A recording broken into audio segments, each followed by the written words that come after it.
इस वीडियो को पूरा देखो। आज ही आपके जीवन से सारी परेशानी खत्म होगी और चैनल को सब्सक्राइब और वीडियो को लाइक करें। What is ठिडाई? ठिडाई का मतलब मेरे अंदर से पाप करने की इच्छा को निकाल। इसको ठिडाई कहते हैं कि मेरे अंदर इच्छा है, मुझे करना है, मुझे मजा आता है, इसमें मेरा बेनिफिट है, इसमें मेरे झूठ कवर हो जाते हैं, इसमें मेरी गलत जिंदगी कवर हो जाती है। परमेश्वर से कहिए मुझे निकाल और फास्टिंग में जाइए। पहले के दिनों में फास्टिंग आपको बहुत डिस्टर्ब करेगी। आपका बदन आपको खाना याद करवाएगा, आपको पाव भाजी की खुशबू आएगी, आपको पिज्जा याद आएगा, डोनट्स याद आएंगे, बहुत कुछ आपको याद आ जाएगा और आप मस्त हाथ में लेके बोलोगे, प्रभु तू तो दयालु, अनुग्रहकारी, अति करुणामय और करुणा निदान है, मैं खा रहा हूं। यू नो कितनी बड़ी बात है ना। डेविल ने आपको खुदा को धोखा देने के लिए भी वचन दिया है। वाह, यू नो यीशु मसीह को कैसे धोखा दे रहा था। लिखा है ऊपर से अपने आप को गिरा स्वरदूत। अरे मैं सोच रहा था भजन संहिता 91 खाली बिलीवर को पता है, डेविल को भी पता है। ये कहां लिखा है? 91 में लिखा है ना, अपने आप को ऊपर से नीचे गिरा दे, तुझे वो तुझे हाथों हाथ। क्या 91 उसने रीड किया है कि ये सुरक्षा के ऊपर है? यीशु मसीह को एक सिक्योरिटी दे देते हैं। सोचो शैतान इतना सयाना है, वो खुदा को धोखा देने के लिए आपको वर्ड दे देता है। और जानते हो अधिकतर लोग जब पाप करते हैं तो वो कौन से ख्यालों से करते हैं? कर, प्रभु को पता है तू कमजोर है। यू नो, कर कर कर, प्रभु को पता है तू कमजोर है, प्रभु को पता है, प्रभु ने तेरे को बोला है 6-8 महीना ले इसको। मेरे भाइयों, आप दिन में 100 बार पाप में गिरना प्रॉब्लम नहीं है, लेकिन आपके अंदर ये इंटेंशन है कि चलो कर लेते हैं, प्रभु माफ करेगा। That is wrong. ये खुदा का मजाक उड़ाना है। ठीक है, ध्यान दीजिए। एक चीज में मैं किसी भी चीज में यीशु से कंपेयर नहीं करता अपने आप को। यहां देखिए, मैं आपको फिर से कहता हूं, जब मैं बाइबल रीड करता हूं तो मुझे बहुत सारी कमियां दिखती हैं, लेकिन एक चीज ऐसी है जो मैं ये कहूंगा, खुदा ने ये मेरे अंदर पूर्ण डाली है। मैं यीशु की तरह कहता हूं, जैसे उसने कहा मैं भी कहता हूं, मैं आप में से एक को नहीं खोना चाहता। मैं चाहता हूं आप में से आए हुए हर व्यक्ति का पूरा पूरा उद्धार हो, हर व्यक्ति बचाया जाए, हर व्यक्ति गुनाहों से सेव्ड हो। जैसे उसने मरने से एक रात पहले किद्रोन के नाले के पास बैठकर कहा, हे पिता, मैं दुआ करता हूं जितने तूने मुझे दिए हैं उनमें से मैं एक न खोऊं। मैं आपको सच कहता हूं, मैं भले ही यहां से सबसे एक प्रकार के संबंध में नहीं हूं, मैं किससे क्लोज हूं, किसके नहीं हूं, किस पे मुझे काम पड़ता है, मुझे बार बार कॉल करना पड़ता है, किसी के साथ मैं सच कहता हूं, मेरा यहां पर सबसे जय मसीह है, मैं सबसे मिलता हूं, पर मैं करीब उनके रहता हूं जो मुझे खुदा ने दिए। और मैं आपको सच कहता हूं, मैंने अपनी आंखों से और अपने कानों से मैंने परमेश्वर से सुना, देखा है ये कि परमेश्वर ने कुछ लोग मुझे दिए हैं जिनके ऊपर मैं काम करता रहता हूं, क्योंकि मुझे पता है वो आगे चल के, भले वो पास्टर ना बने, भले वो प्रचारक ना बने, भले वो प्रॉफिट ना बने, लेकिन मैं एक चीज हमेशा कहता हूं, वो एक दिन प्रभु के गवाह बनेंगे। They will be the witness for the Lord in last days। वो क्राइस्ट को रिप्रेजेंट करेंगे अपनी जनरेशन में कि एक सच्चा मसीह बनना क्या होता है। आपको पता है कितने लोग इन दिनों में हौड़ में हैं एक अच्छा प्रीचर बनने में? मस्त स्तुति आराधना की किताब लेके आते हैं, गाने ढूंढते हैं, अरे ये गाएंगे, ये गाएंगे, ये गाएंगे, ये गाएंगे। अधिकतर लोग, मैं आपको सच कहता हूं, जो आराधना करते हैं ना, वो कभी वो गीत पर्सनली प्रभु के साथ नहीं गाते। इसे कहते हैं परफॉर्मेंस। मैंने एक दिन यहां पर एक गीत गाया था, वो गीत मैंने कभी प्रभु के साथ उसके पैरों पर बैठ के नहीं गाया था। मुझे प्रभु ने कहा फिर कभी ऐसा मत करना, इससे पहले कि तू कोई गीत यहां गाए, उससे पहले वो मेरे पैरों पे बैठ के गाना, अदरवाइज आप भी हॉड़ में चले जाएंगे। लता मंगेशकर बनना है। ओके, वर्ड स्टार्ट करें? कितने लोग तैयार हैं? आइए हम वचन शुरू करेंगे। शांत रहो सब लोग, अभी सिर्फ हाफ एन आवर के लिए हम सब ओपन करेंगे दूसरा पतरस, ये बाइबल की सबसे ज्यादा आत्मिक पत्री है।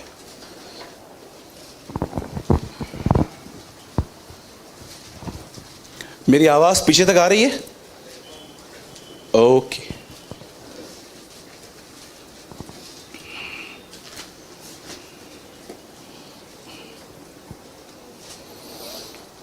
मैं आज आपके साथ जो वर्ड प्रीच कर रहा हूं, ये पढ़ने में ही बहुत डिफिकल्ट लगता है, लेकिन अगर आप इसे तोड़ तोड़ के पढ़ेंगे ना तो आपको ये समझ में आएगा। ठीक है? 1 पीटर वर्स 3। शांत रहो बेटा। कोई पढ़िए जोर से। पीटर भाई आप पढ़िए 1:3। आज लाइट बंद है तो हम लोग जो भी है आज मुंह से पढ़ेंगे। क्योंकि उसकी ईश्वरीय सामर्थ ने क्योंकि उसकी ईश्वरीय सामर्थ ने सब कुछ जो जीवन और भक्ति से संबंध रखता है हमें उसी के पहचान के द्वारा दिया है। इसने हमें अपनी ही महिमा और सद्गुण के अनुसार बुलाया है। बस आप लगा नहीं सकते हो, वहां खोल तो सकते हो ना, इजी टू रीड वर्जन खोल भी नहीं सकते हो। ओके, किसके मोबाइल में easy to read version Bible है? आपके पास है ब्रदर? ओके, निकाल के मुझे दे दो। ब्रदर आप फिर से पढ़िए। क्योंकि उसकी ईश्वरीय सामर्थ ने क्योंकि उसकी ईश्वरीय सामर्थ ने सब कुछ जो जीवन और भक्ति से संबंध रखता सब कुछ जो जीवन और भक्ति से संबंध रखता है हमें उसी के पहचान के द्वारा दिया है। उसी की पहचान के द्वारा दिया गया है। इसने हमें अपनी ही महिमा और सद्गुण के अनुसार बुलाया है। ओके, खोल दीजिए। बहुत डिफरेंट है इंग्लिश बाइबल में, हैरान हो जाएंगे आप जब आप उसको इंग्लिश में पढ़ेंगे। तो किसी के पास भी easy to read version Bible है तो प्लीज हम तक पहुंचाइए। हाँ बेटा दे दी, बस मुझे मिल गया, thank you. Listen very carefully. Jesus has the power of God and his power has given us everything we need to live a life devoted to God। यीशु के पास एक ताकत है, एक सामर्थ है, और यह सामर्थ उनको मिली है जो समर्पित होना चाहते हैं। We have these things because we know him। Jesus chooses by his glory and goodness। Thank you sister। सब ध्यान दीजिए।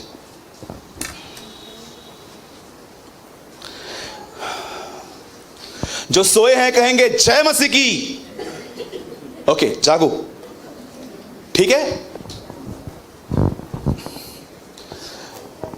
बाइबल मुकद्दस ऐसा बताती है, एक समय था जब यीशु मसीह यरदन पर अभिषेक पाने के बाद अपनी सेवकाई करने के लिए निकले, तो उन्हें एक ऐसा अजीब सवाल सुनने को मिला जो मुझे लगता है कि हम में से भी हर एक को चौंक सकता है। एक आदमी ने कहा, मेरे भाई ने शादी की, बगैर संतान उत्पन्न किए वो मर गया। तब उस लेडी ने उसके दूसरे भाई से मैरिज की, दूसरा भी ऐसे ही मर गया। ऐसे करते करते करते हम सब भाइयों ने शादियां की उसके साथ, और अंत में लड़की भी मर गई, वो लेडी भी मर गई। और जानते हुआ क्या? अब ये आदमी प्रभु से पूछता है, जब हम मरेंगे ऊपर जाएंगे तो ये इनमें से किसकी बीवी कहलाएगी आखिर? कैसा क्वेश्चन है ना? पढ़ा है सपने आपने? तो बाइबल से एक आदमी यीशु से मिला और सवाल पूछता है, प्रभु एक आदमी ने किसी से शादी की, शादी के बाद वो बगैर संतान उत्पन्न किए हुए मर गया। ऐसे करते करते उसके सब भाइयों ने उससे शादी की, और जब ये सब खत्म हो जाएगा और जब हम तेरे सामने खड़े होंगे तो वो वहां पर किसकी बीवी कहलाएगी? सबसे पहली बात, इस आदमी को स्वर्ग में भी संसार चाहिए। क्या चाहिए? हाँ, स्वर्ग में भी संसार चाहिए। आप जानते हैं अधिकतर लोगों ने प्रभु यीशु मसीह को क्यों ग्रहण किया है? बोलो बाजू वाले को, स्वर्ग जाने के लिए। बपतिस्मा क्यों लिया है? स्वर्ग जाने के लिए। उनकी गलती नहीं है, बाइबल नहीं पढ़ते हैं तो झूठ पर तो विश्वास करेंगे। स्वर्ग जाने के लिए बपतिस्मा, स्वर्ग जाने के लिए। आप आज भी देखो, बहुतों को इस बात की खुशी नहीं है कि वो यीशु से मिलेंगे, बहुतों को इस बात की खुशी है कि वो स्वर्ग जाएंगे। यीशु आएगा, वहां ले जाएगा, और हर एक को लगता है वहां पर है ना, कभी कभी जूने घरों के बाहर आप देखते रहेंगे पत्थर के ऐसे पत्थर पड़े रहते हैं, हिंदी में बहुत थलो, उस पे लोग बैठ के मस्त गप्पे मारते हैं, यहाँ वहाँ की बातें, कौन सा सब्जी बनाया है, क्या बनाया है, तेरी सांस कैसी है, उसकी सांस कब निकलेगी, ये वो बहुत सारी बातें वो करते रहते हैं ना। बहुत बार ऐसा होता है, लोगों को लगता है स्वर्ग जाएंगे ना, वहाँ पर मस्त ठंडी ठंडी हवा चलेगी।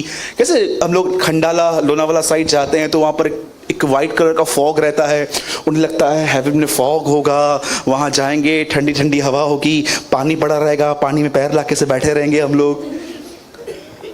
दे are excited for heaven, not for Jesus. और इन लोगों के लिए मैं एक बात कहूंगा, इन्होंने सिर्फ फायर इंश्योरेंस करवाया है। फायर इंश्योरेंस, नरक से बचना है, दैट्स इट, और स्वर्ग जाना है। पर मैं आपको बताना चाहता हूं, आपका रिवॉर्ड स्वर्ग नहीं है, आपका रिवॉर्ड स्वर्ग में रखा हुआ यीशु मसीह है। कितनों की बात जानते हैं? Our reward is not heaven, our reward is Jesus who is in heaven। यीशु मसीह जो स्वर्ग में है। एक समय था जब एस्तर राजा के सामने खड़ी थी, पर्दा हटा, उसने राजा को देखा। एक समय आएगा जब पर्दा हटेगा और हम अपने दूल्हे को देखेंगे। बोलो यीशु मसीह की। और जानते हैं, इस आदमी ने सवाल पूछा कि प्रभु ये क्या है, स्वर्ग में किसकी बीवी कहलाई जाएगी? यीशु उसको कहता है तुम भूल में पड़ गए हो। बोलो भूल में। जानते हो कौन से लोग कंफ्यूज्ड हैं इन दिनों में? कंफ्यूज्ड। उसके बाद यीशु ने एक पावरफुल स्टेटमेंट कही और पूरा संदेश ही उस पर चलेगा। वो कहता है तुम भूल में पड़ गए हो क्योंकि न तुम परमेश्वर के वचन को जानते हो न परमेश्वर की सामर्थ को। कौन है परमेश्वर की सामर्थ? जहां पर भी बाइबल में लिखा है सामर्थ, ब्रैकेट में लिख दो पवित्र आत्मा। Holi spirit is a power of God. क्या कहती है मरियम को बाइबल? स्वर्गदूत आके कहता है हे मरियम भयभीत न हो, परमेश्वर की पवित्र आत्मा तुझ पर उतरेगा और परम प्रधान की सामर्थ तुझ पर छाया करेगी। जहां पवित्र आत्मा वहां ताकत। और मैं तुमसे कहना चाहता हूं, यीशु कहता है तुम यहीं पर ठहरे रहना, जब पवित्र आत्मा आएगा तो तुम सामर्थ पाओगे। तुम यीशु नासरी को जानते हो जिसका परमेश्वर ने पवित्र आत्मा और सामर्थ से अभिषेक किया। ये दोनों चीजें कभी आप अलग नहीं कर सकते हो बाइबल में, क्योंकि बाइबल बताती है। आज लोगों ने इसको अलग कर दिया है, पवित्र आत्मा को अलग कर दिया, सामर्थ को अलग कर दिया, जबकि वो ये बात जानते ही नहीं है जिसको खुदा ने जोड़ा है उसे मनुष्य अलग न करे। जो वचन परमेश्वर ने जोड़े हैं बाइबल बताती है कोई उसे अलग न करे। बाइबल में आप जहां कहीं भी पढ़ोगे पवित्र आत्मा, नेक्स्ट वर्ड आपको मिलेगा सामर्थ। कभी आपने इस बारे में सोचा? मरियम को क्या कहा स्वर्गदूत ने? हे मरियम भयभीत न हो, प्रभु का अनुग्रह तुझ पर हुआ है, तुझसे एक बेटा पैदा होगा। वो बोलती है ये कैसे होगा? पवित्र आत्मा तुझ पर उतरेगा और परम प्रधान की सामर्थ तुझ पर छाया करेगी। कभी आपने इस बारे में सोचा? जब यीशु के सामने वो स्त्री डाली गई और कहा गया इसे मारना चाहिए क्योंकि इसने व्यभिचार किया है, क्या लिखा है वहां पर? यीशु ने कहा तुम में से जिस किसी ने पाप नहीं किया है वो उसको पहला पत्थर मारे। जानते हो क्या लिखा है? छोटे से लेके बड़े तक सब चले गए। एक बच्चे को भी याद आया कि मम्मी ने मुझे 3 बार बुलाया था, मैं नहीं गया था आज। उसको भी याद आ गया क्योंकि मैं किसी और के खिलौने के साथ खेल रहा था आज। उसको भी याद आ गया कि आज मॉर्निंग में ही मैंने मम्मी से झूठ बोला था, मैंने ब्रश किया है पर मैंने नहीं किया था। एक बच्चे को याद आ गया। जानते हो क्यों? मैं ये बिलीव करता हूं पवित्र आत्मा से मंडरा रहा था वहां पर और हर एक को अपने गुनाह याद आ गए थे। आप जानते हैं इस बात को? जहां पर लिखा गया है परमेश्वर पवित्र आत्मा, वहां लिखा है सामर्थ। हे मरियम भयभीत न हो, पवित्र आत्मा उतरेगा और परम प्रधान परमेश्वर की सामर्थ तुझ पे छाया करेगी। जिस समय मरियम ने यह कहा मुझे तेरे वचन के अनुसार हो, अंदर सामर्थ आना आ गई। यीशु उठाए जाने से पहले कहते हैं मैं पिता से प्रार्थना करूंगा कि वो तुम्हें पवित्र आत्मा दे, और उसके बाद एक्ट्स में लिखा गया है जब पवित्र आत्मा तुम पर आएगा तो तुम सामर्थ पाओगे। यहां पर क्या लिखा है? एक 33.5 साल खुदावन के साथ चलने वाला व्यक्ति यहां पर कुछ लिख रहा है और वो कहता है अब ये सामर्थ भक्ति के साथ संबंध रखती है। जीसस हैज द पावर, यीशु के पास एक ताकत है और ये ताकत उनको मिलेगी डिवोटेड टू गॉड। डिवोटेड समझते? डिवोशन, परमेश्वर के साथ जो आपका संबंध है, जो आपका लगाव है, उसे एक वर्ड में कहते हैं डिवोशन। अब सुनिए, उसके बाद जब प्रभु यीशु मसीह कुरनेलियुस के घर में जब पतरस गया तो क्या कहता है? तुम यीशु नासरी को जानते हो जिसको परमेश्वर ने पवित्र आत्मा और सामर्थ से अभिषेक किया। Power and the Holi spirit. आप जानते हैं आपको कैसे पता चलेगा कि आपके अंदर पवित्र आत्मा की सामर्थ है कि नहीं है? मुझे बहुत अच्छा लगता है, यीशु आत्मा के सिखाया हुआ जंगल में गया, और आत्मा से भरा हुआ जंगल से निकला। पढ़िए आराम से, रीड वेरी केयरफुली। आइए, मैसेज मैं अब स्टार्ट कर रहा हूं। मुझे लगता है मैंने बैकग्राउंड बना दिया है, अब आपको संदेश समझ में आएगा।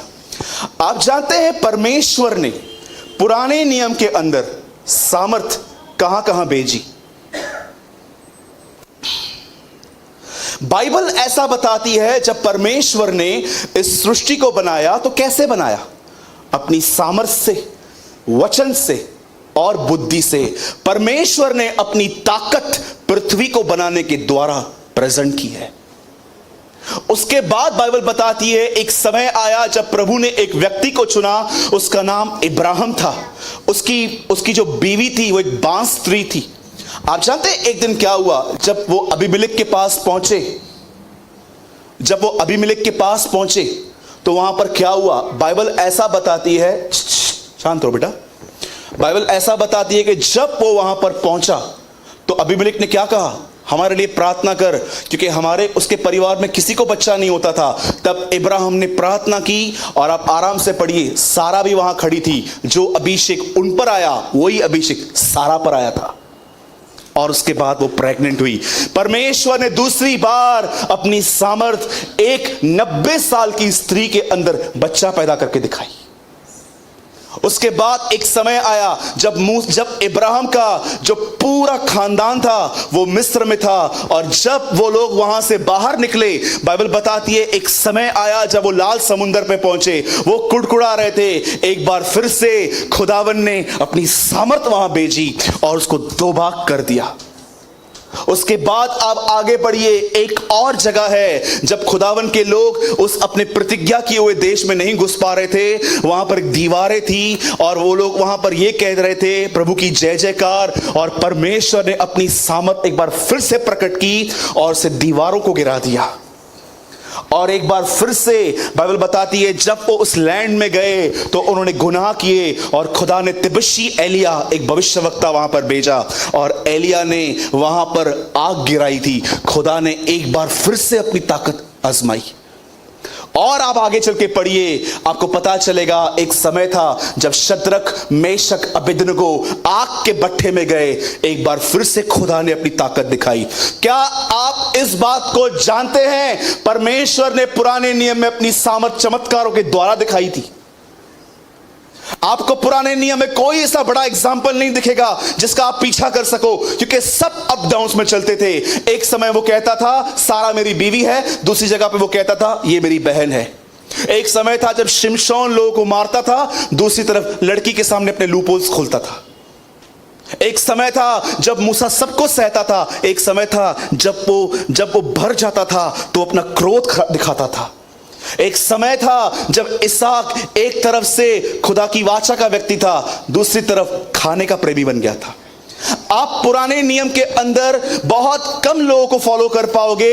हाँ, कुछ अच्छे एग्जाम्पल्स भी हैं, दानियल, यूसुफ, दारा राजा, ऐसे बहुत सारे लोग आपको मिलेंगे जिनका आप पीछा कर सकते हो, पर अधिकतर आपको सब हारे हुए लोग मिलेंगे। जानते हो क्यों? क्योंकि उनमें से किसी के पास उस तरह पवित्र आत्मा नहीं मिला था जैसे आज हमें मिला है। मैं आपको बताना चाहता हूं, अगर आपका जीवन मूसा और एलिया से अच्छा नहीं है, तुम नई वाचा में आए ही नहीं हो अब तक। सोचो, बगैर पवित्र आत्मा पाए हुए लोग क्या जिंदगी जीते थे। एक अननोन पर्सन ने फेसबुक पे लिखा, 1000 लोगों को मेरे सामने बुलाओ, वो मुझे गालियां दे और मुझे गुस्सा दिला के दिखाओ।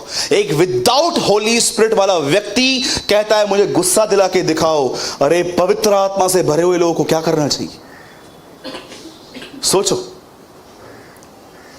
परमेश्वर ने पुराने नियम में अपनी ताकत जानते कहां पर दिखाई? परमेश्वर ने पुराने नियम में अपनी ताकत चमत्कारों में प्रकट की, पर नए नियम के अंदर अब नई वाचा में परमेश्वर अपनी सामर्थ जानते हो कहां दिखा रहा है? हर व्यक्ति जो भक्ति से संबंध रखता है, पतरस कहता है अब सामर्थ उस पर प्रकट की जाएगी। और मैं आज आपको बताना चाहता हूं पवित्र आत्मा क्या है।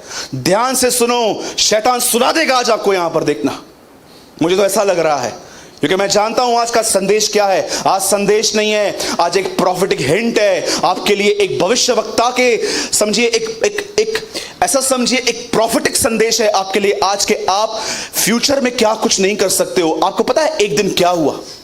अब देखिए, ध्यान से सुनिए।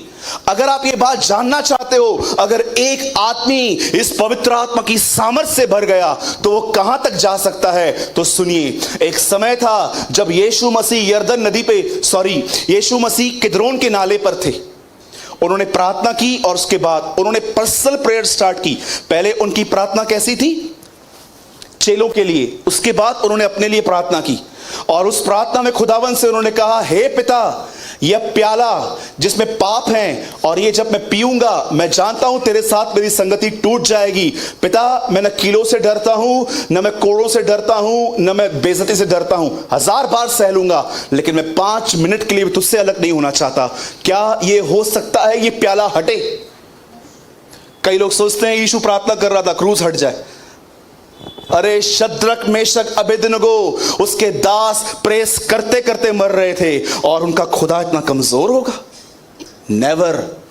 कोई भी जो ये कहता है कि यीशु डर गया था इसलिए प्रार्थना कर रहा था, मैं तुमको बताना चाहता हूं इट्स अ फॉल्स टीचिंग। ये एक झूठी शिक्षा है। जब वो कहता है पिता ये प्याला मेरे सामने से हटा, प्याले में क्या था? पाप थे, श्राप था, बीमारियां था। यीशु जानता था ये प्याला पीने के बाद मैं जो सबसे पवित्र हूं खुदा के सामने गुनहगार बन जाऊंगा। हबक्कू में लिखा गया है परमेश्वर अपनी आंखें पाप की ओर नहीं देख सकता, वो उसकी आंखें हटा देगा, वो उससे अलग हो जाएगा। और वो जानता था अच्छे से ये ना हो, इसलिए वो कह रहा था पिता क्या कोई और रास्ता है? और आप देखो जब यीशु क्रूस में गया, पहला शब्द उसने क्या कहा? हे परमेश्वर, नॉट पिता, परमेश्वर। पिता नहीं कहा उसने। जब 6 घंटे में सारे पाप उठा लिए गए तब देन ही सेड, हे पिता, अब मैं अपनी आत्मा सौंपता हूं। पहले उसने क्या कहा? हे परमेश्वर, हे परमेश्वर, तूने मुझे क्यों छोड़ दिया? आप बिलीव कर सकते हैं, सर अपने धड़ से अलग हो गया था कुछ समय के लिए। क्या होता है नरक? आपको पता है? लोगों को लगता है नरक सिर्फ एक झील है, आग की एक नदी है जहां पर सारा दिन आग बहती है। अरे कुछ नहीं है, वो तो उससे खतरनाक चीज है नरक। नरक एक ऐसी चीज है जहां पर परमेश्वर की दया नहीं है। जब एक व्यक्ति वहां पहुंच जाए और वो वहां से कितनी भी माफिया मांगे, प्रभु मुझे एक मौका दे, मुझे छोड़ दे, उसकी कोई पुकार वहां तक नहीं पहुंचती। That is hello. जब यीशु कहता है हे परमेश्वर, हे परमेश्वर, उसकी कोई पुकार वहां तक नहीं पहुंच रही थी। आपको पता है क्रूस पर यीशु ने नरक का अनुभव किया था। ये एक्सपीरियंस हेल, क्योंकि वो जानता था जब तक मैं त्यागा नहीं जाऊं मेरे लोग एक्सेप्ट नहीं होंगे, और उसने वो कर लिया। दूसरी बार उसने फिर से प्रार्थना की, हे पिता ये प्याला मेरे सामने से हटा, फिर भी मेरी नहीं तेरी इच्छा पूरी हो। इस बार भी कोई उत्तर नहीं आया। और जब वो तीसरी बार वहां पर गया और कहा हे पिता, इस बार जानते हो उत्तर नहीं आया, सामर्थ आई। एक स्वर्गदूत उतरा, उसने उसको सामर्थ दी। उस सामर्थ से भरने के बाद यीशु चौथी बार प्रार्थना नहीं कर रहा है। जानते हो क्या कह रहा है? चलो मेरे पकड़वाने वाले आ गए। उसके बाद बाइबल कहती है उसे पकड़ा गया। अरे लोगों को तो हाथों से पकड़ा जाता है। लिखा है जब उन्होंने मेरी गालमोच, दाढ़ी, उन्होंने जब मेरी दाढ़ी पकड़ी तब मैंने विरोध नहीं किया। यीशु को दाढ़ी से पकड़ा गया था और वो उसको लेके जा रहे थे, चुप था। जैसे वो उसके सामने गया, बोलते हैं ना ब्रदर कोर्ट केस, आपको क्या पता क्या होते हैं कोर्ट केस? ठीक है, मुझे नहीं पता, तुम्हारे खुदावन को अच्छे से पता है। कोर्ट टू कोर्ट वो घूम रहा था, पिलातुस हेरोदस, हेरोदस पिलातुस। कोई कोई कोई न्यायालय उसका न्याय नहीं कर पा रहा था, यू नो। उसके बाद वो वहां पर गया, लोग उसको कहते हैं, वो अच्छे से जानते थे इस पे तब तक गवर्नमेंट का कुछ नहीं लगे ना आरोप, कोई नहीं मारेगा इससे। उन्होंने क्या कहा, ये रोम को कर देने के लिए मना करता है। उसके बाद उसे 39 कोड़े मारे गए। एक कोड़ा मारने पर उसके 9 जगहों का मांस बाहर आ रहा था। वो चुप रहा। उसके बाद लिखा है, उन्होंने उसे यहां पर एक ताज पहनाया। ये ताज पहनता नहीं, फिट होता था, उसके डाल दिया गया। उसके बाद आप पढ़ो मरकुस की किताब 15 अध्याय में लिखा है, एक सरकंडा मारा गया। सरकंडा, लकड़ी। मैं आपको सच कहता हूं 65% जीसस की डेथ वहीं हो गई थी। ब्लीडिंग लिखा है, तू किसका खून न बहाना, क्योंकि मनुष्य का प्राण उसके खून में है। उसका खून बह गया। उसके बाद वो उसे एक 59 kg का, इतिहास ऐसा बताता है, उसको एक क्रूस दिया गया। वो इतना वीक पड़ गया था कि वो उसको उठा नहीं पा रहा था। उन्होंने एक व्यक्ति को पकड़ा के तू बेगारी कर, लिखा है उन्होंने बेगारी जो काम करते हैं कि तू उसका क्रूस उठा के चल, क्योंकि वो भी जानते थे कि जिस स्पीड से ये चल रहा है ये बहुत लेट पहुंचेगा। और नेक्स्ट डे सबत का दिन था, जिस दिन वो किसी को भी टांग के नहीं रखते थे, और उसे वहां पर टांग दिया गया। अब उसे कीले मारे गए, उसके हाथों में कीले मारे गए, पैरों में कीले मारे गए। और कीले लगने के बाद यीशु मसीह ने कहा, हे पिता, इन्हें माफ कर, ये नहीं जानते ये क्या कर रहे हैं।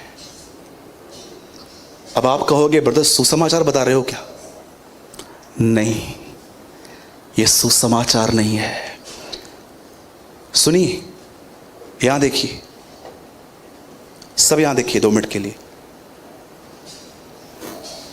जानना चाहते हो जब ये सामर्थ किसी पे आती है तो वो कैसा बन जाता है? Look unto the cross.